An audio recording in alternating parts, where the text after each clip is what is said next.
time for Watch This, jerks? Sure. A lot of stuff on here and a lot of jerks. Squid Game season 2 is out. I fell asleep 3 times during that first episode. I don't know. They got to get to the games. Is that what they were going for? No, they need to get to the games, not like people talking about the games. Like, were you not scrolling your phone enough while you were watching? I don't do that. I look at TV time as the time to put the phone away, and same with watching movies. Like, that's the time to just leave the phone upstairs or put it away. No need to take it out. Like, you're already watching a screen. It's fine. But so old. But Squid Game. Old. It's such an old man thing to say. I would like to, I need to focus on the content if it's good. But Squid Game season 2 is so boring so far. I think my son liked it. He watched all of it. Oh my god! Did he fast forward when they're not doing the game because a lot of Korean? He was probably on his phone 90% of the time. Exactly. Well, and then he would look up and go, "Oh, that's sad," and then go back to his. Right. I watch these shows. That was his review of it, by the way. It's right. Too sad. Too sad. I watch these at night before I go to bed, so if it's not that compelling, like start to snooze off a little bit. But actually not too often. But this one, combination of reading the subtitles and not seeing the actual games. I want to see the death games, the Squid Games. Put him to sleep. Yeah, that's not because you're not watching the right thing to go to sleep to also. Well, no, I don't want to go. I want to stay awake. I'm not trying to go to sleep. I'm trying to stay awake for the hour that I'm watching something, and then I go to sleep when I go upstairs. You know what I'm saying? I don't need any help. I'm usually tired enough. But I'll give another shout out to that show Physical 100, which is the Korean reality show, which is basically like Squid Games, but people aren't killing each other. It's like exercise stuff. They get right to the games in that. Like I didn't fall asleep during that. That's all I got to say. Thank you. What else we got here? Anyone watching Severance season 2? There's 1 episode so far. Not yet. I will be. We keep saying we're going to, but you watched season 1. I did. We both did. I watched all season 1. Okay, good. Mm-hmm. Do you remember before any I started of it? watching sports. Yeah. When sports were invented after season 1 of Severance. Right. That's when it started getting really good, the sports. Here's the thing. I have whatever my TV is. I think it's a TCL TV. Right. That has Roku built into it. Uh-huh. The Apple TV Plus, whatever, Apple TV, that app doesn't work on that TV anymore. Uh-oh. So I have to watch it in the bedroom. And then it's like, oh, okay, I guess I'm going to go. But I have to I want to time it. Because if I lay in bed to watch a show, I'm not getting up. Yeah. You're not watching the show. You're sleeping. Mm-hmm. Right. So Can't you just buy like a $20 Amazon stick or something and just to watch Severance? It feels like overkill. Oh, just to have Apple TV. Just to have Apple TV. There's other good things on there too. I could probably use my Xbox. You can definitely use your Xbox. Yeah, I could use my Xbox for that. We That's solved what I was like, more problems. Mm-hmm. Right. Right. No, I'm looking forward to watching it. Like, I wish I could get Mrs. Shipwreck to watch it, but it's just too much stress. Like the whole show is just too much stress for her. Yeah. But I think I want her to enjoy it at least. And then so finding time to watch that by myself is I have to really carve out the perfect time to watch Severance. It's not that stressful. I mean, Mrs. Ship doesn't work in an office environment like that, so I don't know why it would. She is not the level of conflict she's looking for is Hallmark movie. Not Hallmark movie. It's I don't know, NCIS wherever she's Hawaii or I don't know. The tropical NCIS. This bad thing happened in the first 5 minutes. Oh, they solved it, and there's 3 minutes left in the show. Correct. Correct. I understand. That is what she's looking for. Old school, episodic. Right. Okay. I like that too. Fair enough. We also watched. So these are all my things on here. That's because we haven't gotten this. My thing's the last thing on the list. Go through your nonsense. There's too many sports on here. That's why. Queen of the Villains on Netflix, which is a Japanese series about women's pro wrestling, in particular this one woman named Dumpu. Here's the weird thing about the show, and usually the Japanese series are so good on here because they've got a lot of money and really good production. The show's about a real woman. This is like a real thing. She really existed in pro wrestling. She's a big star. In the show, when the people are wrestling, like when they're practicing wrestling or when they're even wrestling in front of people, they're pretending like the wrestling is real. Okay? So like... What do you mean? Like it's not scripted. You understand? Still not following. Yeah. It's still real to you, damn it. So it's a little jarring when that's part of the plot, like that the person lost the match. No one brings up that like it's written. That's how wrestling works. Like it's all scripted and written. And even when they're practicing, like if the person like gets pinned during the practice, the other people are yelling that the other person didn't try hard enough. It's like, no, this is not. We all know it's fake. Like, what are we doing here? And it really makes the show hard to watch because it's a big part of the show. They're showing a lot of actual wrestling in the show. Okay, so I have a dumb question. Yeah. Why are you continuing to watch? No, I think we're done. We watched the first 2 episodes and then we're like, this is just really weird. Like, and clearly they put a lot of money and effort into making this show. Why not? Everyone knows wrestling is fake. Why not make it good? Is that? I mean, just that one part. Like, just make the wrestling part. Okay, they're practicing wrestling. They're I don't learning know. the moves. It's kind of like if you were watching a show about magicians and they were showing you how to do all the tricks. No, but that's acting like that. But there's still plenty of drama in pro wrestling beyond just like the match itself. Like people get hurt in doing, even though it's scripted. Just look at like any WWF or WWE documentary. Like plenty of fucking shit going on, and they don't have to pretend that it's real in the documentary or in the series. Like, do they not? I mean, they haven't really made one with like Vince McMahon shitting on people yet. But right, they're like, gonna get I don't to know that that. I've ever watched like a WWE documentary. There is one now, Mr. McMahon on Netflix. I haven't watched that yet, but I don't think they talk about the new shitting allegations. The latest shit per se. Anyway, Queen of the Villains. Yeah, that was kind of disappointing. But on the upside, we watched the show Bailin' Out Loud. Do you know what that is? I feel like Wombat knows what that is. That is the reality show about the young woman with Tourette syndrome. Correct.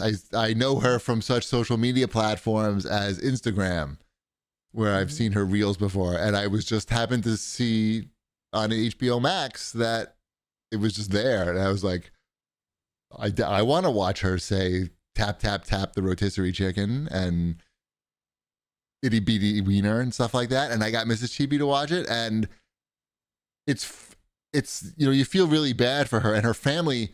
First of all, she has 5 brothers and sisters. She's 21 and she has to live at home because it's so bad, her condition, that it would be dangerous for her to live by herself. Like cooking food, like she could just like dump the whole fucking hot boiling water on herself or throw it at somebody. Like it's that out of control. And they show you what her life is like, just trying to go to the supermarket. And like she's like punching the fucking bread. Like if she sees something, she has OCD also on top of like the horrible Tourette's. So if she sees something squishy, she has to punch it. And not only that, she has to punch it 3 times because she has OCD. Anyway, very interesting. But the family is like, look, we have to laugh eventually because if we don't laugh at this, like we're gonna go insane. Like we can't function without laughing. She starts talking about like vaginas and stuff, yelling out vagina, we have to laugh. So you're basically like laughing along with them, but also realizing how hard her life is and, her whole family has to deal with it too. But I would recommend it so far for the first episode. Except it's one of those shows where they have commercials and they take them out for HBO. So like they're always recapping like the previous commercial break. So you got to fast forward. I hate that fucking shit. Other than that, it's good. Thumbs up. Thank you. You done? Yep. That's my big TV. Good. That's what I did over the last week and a half. No, that's fair. I watched the 4-part SNL 50th anniversary documentary that's on Peacock. It's broken out into 4 it's actually 4 different documentaries. It's not a 4-part documentary just about SNL. It's actually pretty interesting. I liked what they did. If you want to learn the history of Saturday Night Live, this isn't that documentary. This already assumes that you know what Saturday Night Live is and you know how long it's been on the air and you know who Lorne Michaels is. From the title, I know. Yeah. I've heard this is scripted as well. It's some of it is scripted. Saturday Night yes. Live, you mean?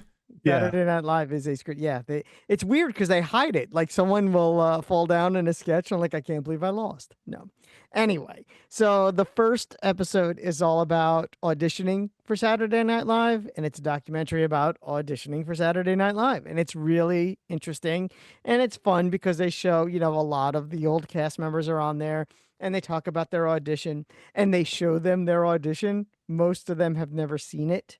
Have never seen their own auditions, like Bill Hader and Nice. Kristen Wiig and Will Ferrell, and they show them their audition, and you see other auditions. You see auditions from people that are famous now that didn't make it onto the show, like Kevin Hart's audition and stuff like that. So it's just kind of it's kind of cool to see the process. They also show one audition from some guy who didn't make it, but like basically gave the most memorable audition of all time, and I'm not going to give it away in case you decide to watch it. Chevy Chase. It wasn't Chevy Chase. So it's really like, Kristen Wiig goes out and does her audition, and it's literally every character that she was famous, that she did on the show, like Target Lady and all of it, just right there, right on the top, right in her audition in that 5 minutes. Right. And it's like, oh, here's, 8 years of sketches in 5 minutes. And they knew right away. And they're, it's like, oh yeah, undeniable. Like this is undeniable. You're on the show. But it's just kind of crazy how they do it, how it works, and you learn the whole process. So that's kind of cool. I recommend that. There's also, they did an episode just on what it's like to write for Saturday Night Live, and it's just kind of trailing the last year's writers because it was made last year, but like a night in the life of last year's writing staff. And that's kind of, you learn all about that, and it's all about that Tuesday. So for those who don't know, they have off on Monday. The cast is off. What on are we Monday. getting their whole fucking life story and schedule here? Yes. Yes, we are. They're off I on heard Monday. all this shit already because I listen to Howard Stern, and he's like always having these dudes on talk about. Yeah, and they come in on Tuesday, and they basically work Tuesday through Wednesday without a break, like not even going to sleep. I farted. So it's kind of crazy. Yeah. So I don't know. It doesn't sound very healthy to me. They did an episode on the lost year of Saturday Night Live, basically is what they call it. For the 85 season with Randy Quaid and Robert Downey Jr. and Joan Cusack and Anthony Michael Hall, the year they were regulars. And Damon Wayans was a regular that season. It's a very strange season. They talk all about it. It is definitely unusual. And that was the year the show was almost canceled. So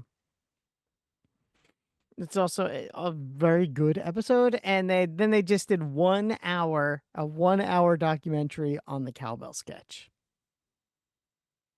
Just what the Cowboys, Cowbell. The Cowboys? The Cowboys. Sports. I'm talking about sports. Yeah. No, the Cowbell sketch actually might have been my favorite of them. So Nice. Cowbell sketch. I'm not going to resubscribe to Peacock to get this. No, I don't think it's worth it. They have the Olympics again. Mm-hmm. When it's back, you can watch it. But Maybe if you in have 4 Peacock, years. you should watch that. All right. What about movies? I want to hear about the Borderlands movie first. Oh, I watched the Borderlands. You watched movie. it? Mm-hmm. Not Somebody Ship? beat me to it. Wow. All right. Mm-hmm. Let's hear how good this is. And wait, where is it? I know you didn't pay for it, so who's got this for free? No, it is on Stars, which I have which I get for free with my package, my internet package. Mm-hmm. It's finally paying off. Mm-hmm. There's a handful of things that show up on Stars that I'm like, all right, Stars. You're right. The You were Venom excited movies to always see show that up this there showed up. first. You were I'm like, excited to see the steaming pile of ass. I'm like, you know what? This is the only place it's streaming right now for free. Right. I'm gonna watch it so we could talk about it on this show. I'm waiting for it to tour to something that I have.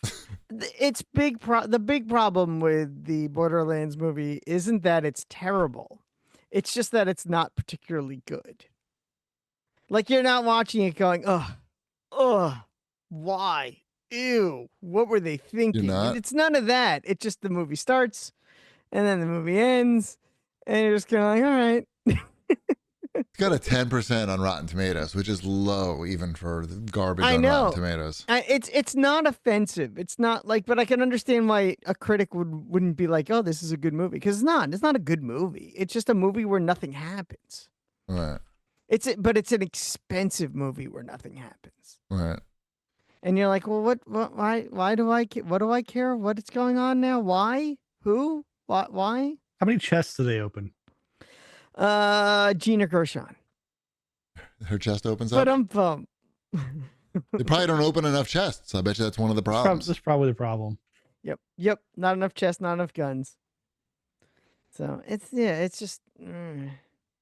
But it's just, okay, but visually, it looks correct visually, right? At least from the trailers. So how did they met? Like, I don't know. I know. It seems like that would be the hard part to get, right? The visuals seem like right. That's the part you're like, oh, they're gonna screw that up, right? But they got that right, but they just couldn't. They just couldn't get a script that worked. Yeah, 100%. They just couldn't get it. Apparently, there was a lot of reshoots on this movie after the fact, where they brought in. Like, because it's an Eli Roth movie, and he has the credits on all of it. But apparently they brought in, what's his name? Tim Miller? I think that's his name. The guy who directed the first Deadpool movie did all the reshoots. Is Handsome Jack the villain? No. What? Why not?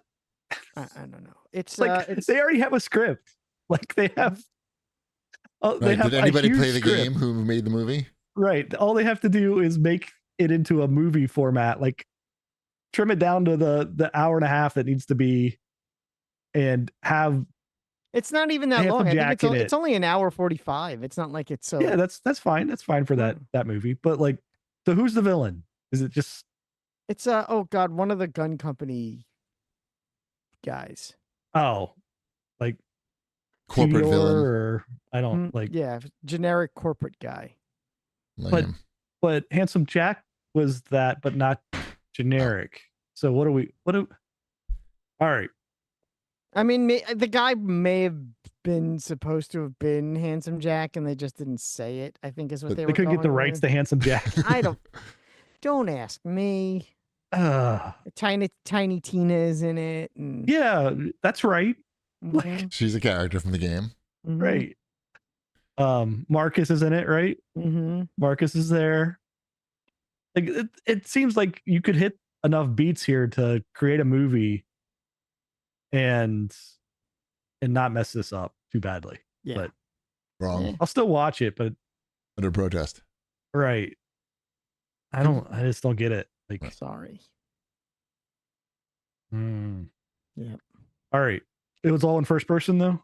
Yeah, the whole game's in first person. I threw up 3 times.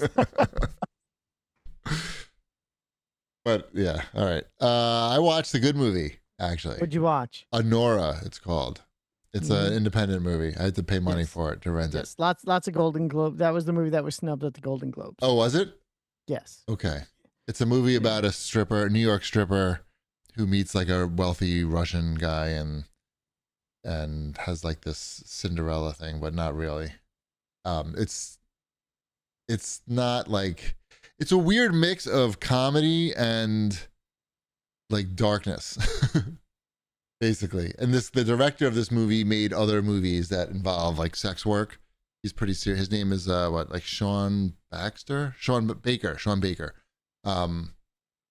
a little, again, it's like a little too long, probably like 15-20 minutes too long, but it was I still think about it after watching it. So that's my ruler for a good movie. So that's Anora.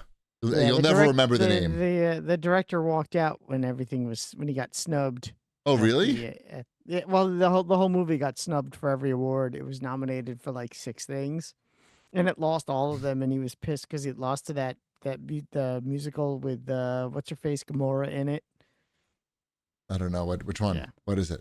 What the hell is the name of that movie? I'm losing my mind. But it was in this. I mean, it was good. It was really good, but I could see it not winning awards.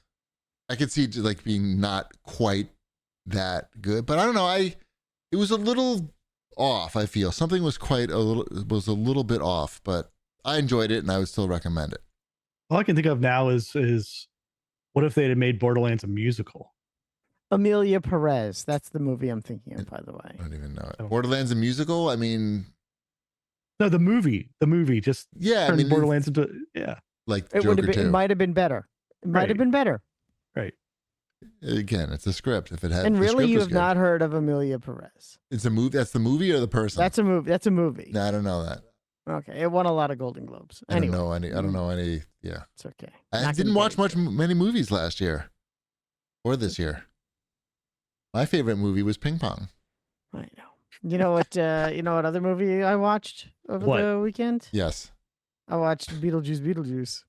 Oh, okay. Just racking up the mediocrity. You know, I watched the Saturday Night Live thing that was excellent, and I'm like, this is too good. I have to watch something bad to watch that taste.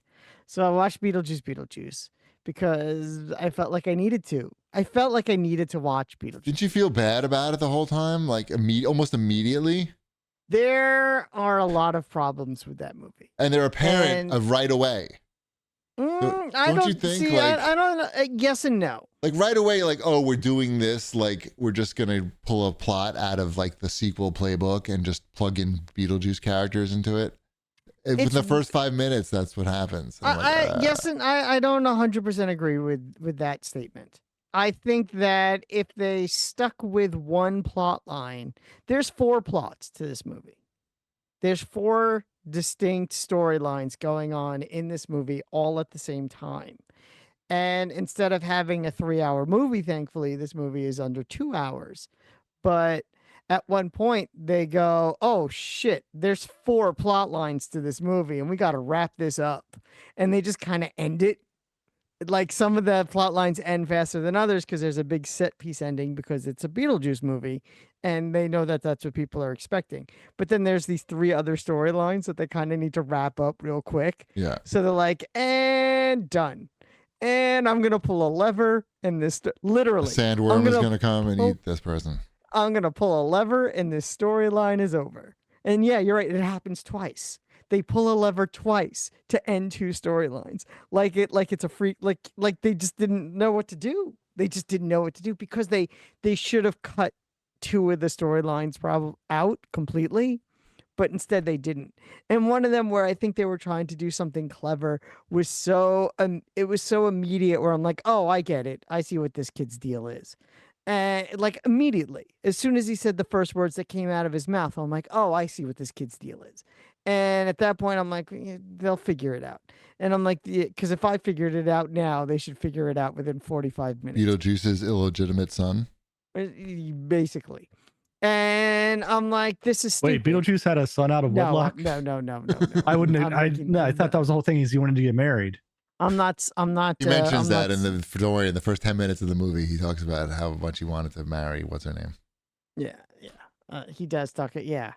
I mean, but again, if they had stuck with that basic plot line with, they show Beetlejuice's backstory, basically, how he died, which is weird. Right. It's just like, we don't need to know that. Like we didn't know that in the first movie, and it made no difference.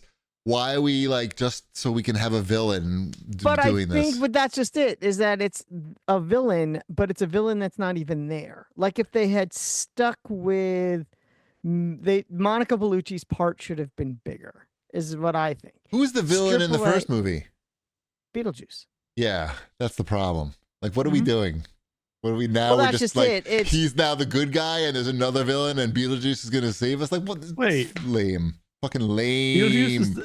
Yeah, I guess he's kind of there's the family that moves in is a Loki-esque character. And I don't mean comic book Loki. I mean... Right. Yeah. He's a Loki-esque character. The snobby art people were the villains too. But Beetlejuice was like... Also, yeah, I mean, you had Robert Goulet and Otho and all, but I think that's sort of the point, is that no one is really a good guy or a bad guy, and I think that's part of why the first movie works, and I think you could have done that again. That one character should have had a larger part in the movie. Misunderstandings happen. She sees the photograph of Winona Ryder on that Beetlejuice has, draws the wrong conclusion, goes after the family. There's something there. Like, and by the way, all these things that I'm saying didn't happen in the movie and should have. Right, Wombat can make a better movie just off the cuff right now than this movie, and that's the problem with the movie. That's what I'm saying. Like, I just rewrote this movie in one sentence and made it a stronger movie because you're not focusing on all of these other things, like the shitty dialogue, the shitty dialogue, the shitty boyfriend, the funeral preparations, the Winona Ryder's breast implants. The boyfriend, Winona Ryder does not have breast implants. You know, those are real. Oh my God, it's like you know nothing. I don't know anything. Home. Yeah, exactly. Her dialogue is fake. Her dialogue is terrible. It's horrible. It makes me want to just fucking punch the TV. These are not how real people talk. I don't care how out of touch you are or, you know, haunted. Like, this is not words that come out of people's mouths. But now we know you've never seen Heathers. So she naked in Heathers? No, she's not naked in Heathers. Oh, but she's an old lady now. Those, I mean, come on. Home.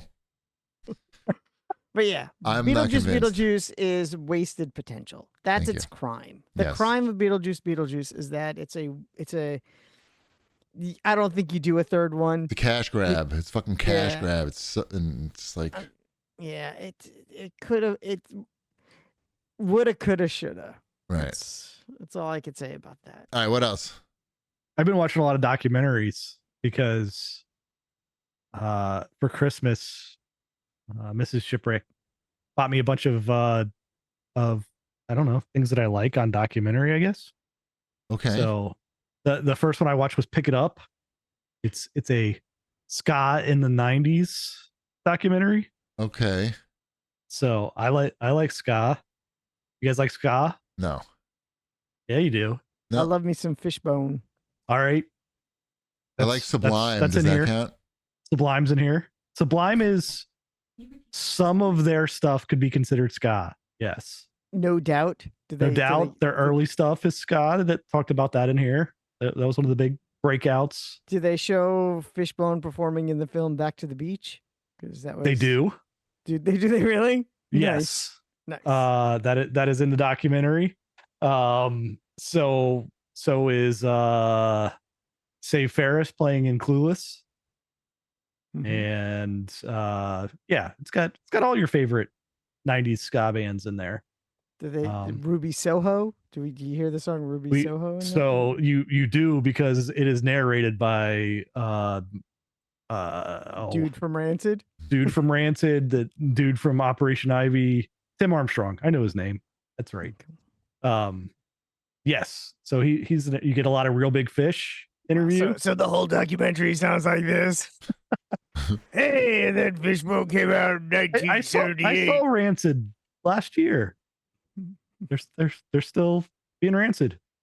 Nice. I find the interesting thing about Rancid is like they very clearly knew how to make like pop radio songs, like super catchy pop radio songs, and they made like 3 of them, and then the rest of their stuff is just whatever they wanted to play. Yeah, why not? Right. Got to pay the bills. Yep. So what year did ska start? What do they have? Where do they define it? Where do they define? Wait. Oh, which wave? What wave of ska are you talking about? The first the second, or the ska. third? First wave ska. Is it like 68? First wave ska would be in the 60s because it's the precursor to reggae. So early 60s. Early 60s. Would I believe would be the right time frame for that. Yeah.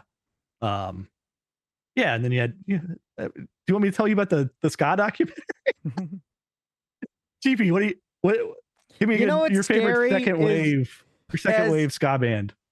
As much as I would make fun of this, no, but he did. Bob Marley did play ska music before he went full reggae. Okay, good. Yeah. No, a second wave, is that like 80s ska? That is 80s ska. So that would be like Fishbone. No. Fishbone's considered third wave. Really? Because I consider them an 80s band. So early 80s would be late 70s, early 80s was the second wave. Like Madness? Madness. There you go. Madness, the Specials, Selector. GP is just completely confused by this whole GP's mad at me for knowing anything. Madness I've heard of. Yeah, right. You know their non-ska song. Our house in the middle of the street. Right. Mm-hmm. I feel like you would know some of the Specials songs if you heard them. Sure. A Message to You, Rudy. You know that one? No. Gangsters. Who's saying Mirror in the Bathroom? Mirror in the Bathroom is the Specials. That is the Specials. Okay, so I'm not losing my mind. No. Cool. I'm in sync right here. Me and you. They not a ska band. I like that song though. In Sync, not a ska band. No. So I'm just waiting for the fourth wave to come. Like the 90s was the third wave. You need to watch that. I've sent it to you before. The Dropout bit on ska music that one of the guys did. It's just a 10-minute bit on ska music. Yeah, I think there's even an SNL clip in this movie too, because I think there was I forget which regular it was, but he had a skit where his whole personality was ska. So nice. Yeah. What else did you watch? I watched Vinyl Nation, which is a documentary about how vinyl records have come back. Yes, they have. Yep. So that was what's the too long didn't watch on that? People just need a way to like spend money on their fandom. It's the physical aspect of it that went away when everything went to MP3s. Right. And streaming. So my daughter has like 200 records. Yeah, it's the physical aspect of it, and it goes into not only like collectors but the companies too that like make the records and kind of the financials side of it. So what's the markup on those records? Pretty high. Yeah, that's what I'm thinking. I'm thinking they figured out how to make them pretty cheap at this point. Like, I mean, it's the same process they've always used to make them. They're using, like, they're putting out higher quality than they did, like, because you want those heavy records. You want the 180 gram records, yes. And they put a lot of melted shit in there to make it look nice. They do, and there is a section of that documentary too about like, hey, this isn't so great for the environment. But then there's also a section on how they recycle the records and the extra bits and pieces that come off and make new records. And so I don't know. I like vinyl records, so that was interesting. And then I also got on Blu-ray. All these were from, I don't know if you're familiar with the site Enjoy the Ride. It's a vinyl, primarily vinyl site, like vinyl records. So, but it's all about like they make like the unofficial, I guess there was a documentary. Oh, I watched that too. Pretending I'm a Superman, the Tony Hawk documentary. So I got that on Blu-ray now too, but they make like the records for the soundtrack to that, and like they make a bunch of video game soundtrack records as well. But I watched Nintendo Quest, which I had never seen before as well. And I don't even know what that is. What's that? You're not familiar with Nintendo Quest? I mean, maybe I am. It's a documentary where it's out of Canada, and basically one guy challenges his friend to collect the entire North America NES library in 30 days without using the internet. And so and he has to pay for nerdy adventure. It's a nerdy adventure. There's a bar that shows his budget and how many he's collected. How the fuck could you do that without the internet? That seems very difficult. He just drove around to various stores and would call people. There's a lot of the drama comes from him trying to get stadium games, which is obviously one of the expensive, rarer ones. Right. And like he had to have all these negotiations, and then like this guy that he was going to buy it from really wanted to be in the movie. Okay. but he lived in Florida, and like they didn't have time to drive to Florida, and it just seemed like this guy just wanted to be in the movie. Right.